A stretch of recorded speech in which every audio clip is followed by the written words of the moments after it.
Hi guys, today in this video I'll show you about how to add Google Authenticator to coin DCX.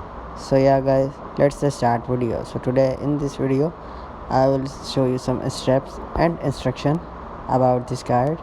So see carefully.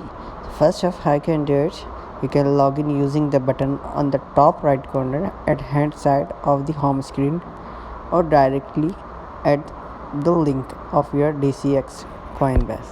So after that, you on the login page, and then please fill the login credentials and details and click on sign in.